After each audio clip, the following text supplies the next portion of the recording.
This is the fully removed engine bottom cover. One thing the book did not mention, there were a total of 11 bolts that it spoke of, or fasteners holding this to the lower bumper and to the body of the car itself. However, it doesn't mention these 3 bolts here. And they have to be removed in order for this entire thing to drop down. I'm going to show you where those are. Underneath,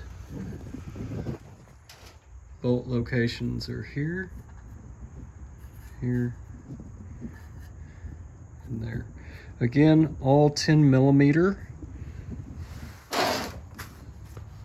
And I do recommend an impact wrench that will make the job a lot faster. It's not necessary, but it will help.